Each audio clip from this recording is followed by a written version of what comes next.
Assalamu alaikum wa rahmatullahi wa barakatuhu. We thank the Almighty Allah subhanahu wa ta'ala for the gift of life. And for today, we're going to look at our course unit, which is called Hadith Methodology. So we had seen some topics behind. So we are going to, but this is the physical. So we are starting to see things as far as Hadith methodology is concerned. So I'd sent this work earlier on, but let us straight to produce through.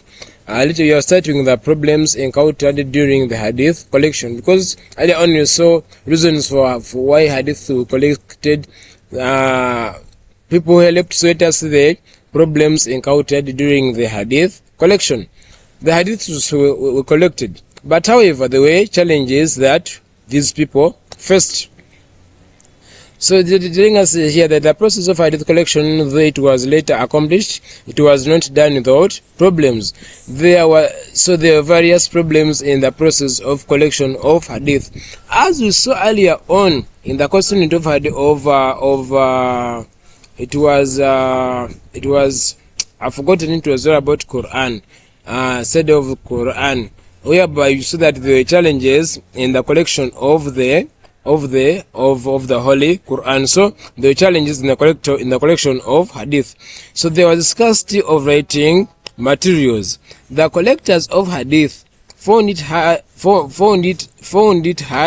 as suitable writing materials like pens, papers were not available, and those which were available were not even enough. So they've always found it hard to find materials on which they could write and materials they could use to write. So this made their work difficult and it delayed their work. Though however they finished, but it delayed the process of the collection of Hadith.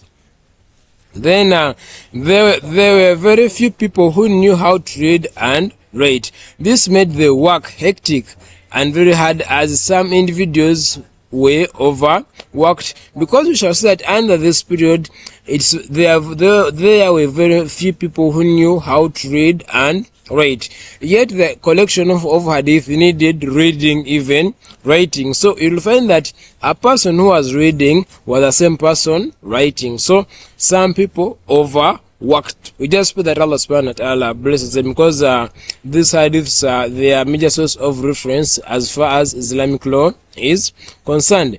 Then we shall see that there were many copies of hadith written. Some were proper and others were improper, all written by different people. So it was very hard to discover the right copies. Later we're going to see this way we're going to then we're going to see the fabricated hadiths, that some hadiths were right, yet others were fabricated or forged. You're going to see that as far when with the time whereby you're going to see how can you identify a fabricated hadith info ni hadithi ni hadithi enam. Then under this there's another problem. Sorry for that delay. Another problem. The actual compilation of hadith took place sometimes after the death of Prophet Muhammad, and this made the work harder, as decisions took long to be reached. This was so because the Prophet who would have clarified on the issues had died.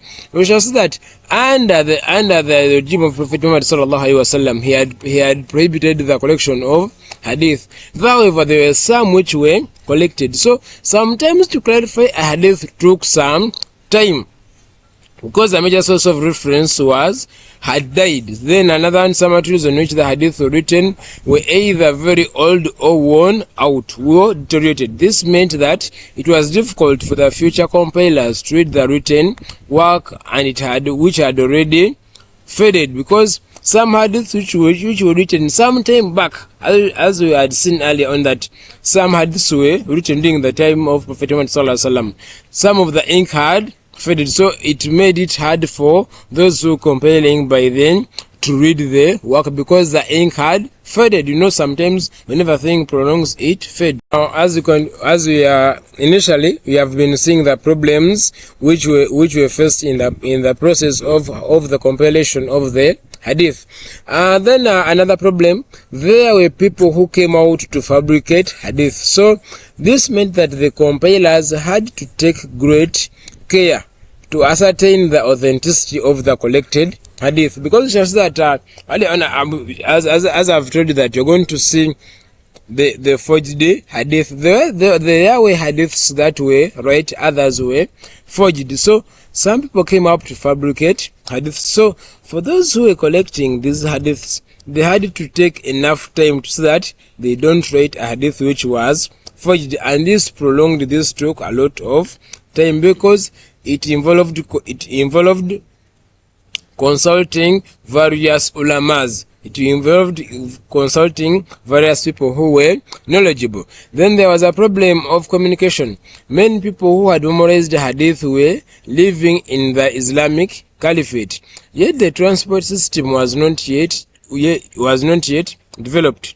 So writing, translating, or looking for information could take some good time, because just that we shall say that the Islamic Empire had grown as far as Iraq, as far as Damascus. Then, so most of these people who had the muhaddith, those who had memorized the hadith, they had traveled to these Islamic Caliphate areas where where the Islamic Empire had grown.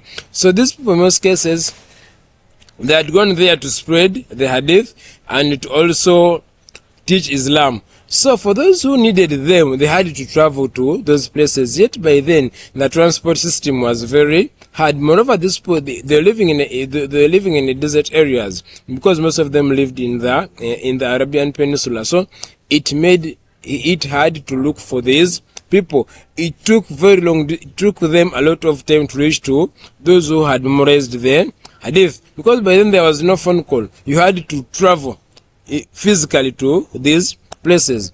Then the revelation of the Quran also hindered the skill of hadith collection, dissemination, and compilation.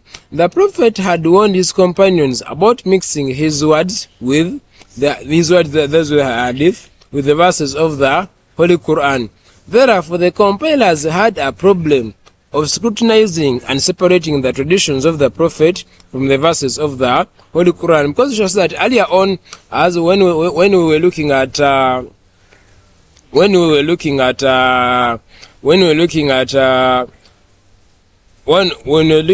one, that was the Holy Quran, that the Prophet stopped one of the ways of preservation of the Holy Quran, that the Prophet stopped the writing and compilation of the hadith. So under this, it delayed the compilation process. So it made it hard for those people who were compiling the hadith to separate the hadith from the words of the Holy Quran. All this delayed the process of the compilation of the hadith.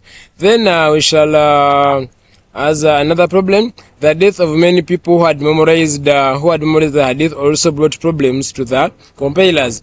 Many people who had contributed in collection of hadith had died in the battles of Yamama, others of natural death. This implied that the people who could be consulted for reference were very few. It shows that under the battle of Yamama, even that's where after the battle of Yamama, that's where you shall find that an opinion came up of compilation of the Holy Quran, because most of the Quranic memorizers, hadith memorizers, had died in that battle. Yet we needed this material. That's why later the hadith and the Quran was these two things were compelled. Another problem, the existence of wars like Ridda wars intended to fight the false prophets and apostates was a problem to the muhaddith, as they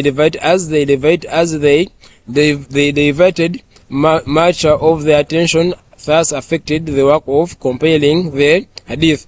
The Ridda wars, these were the wars which intended to fight the false prophets, but under this, Muskal says they diverted the attention of the muhaddith, and all this delayed the process of collection of the hadith. So these are the problems which we faced in the collection of hadith. One of the reasons we are saying, we have seen the reasons which delayed the collection of hadith.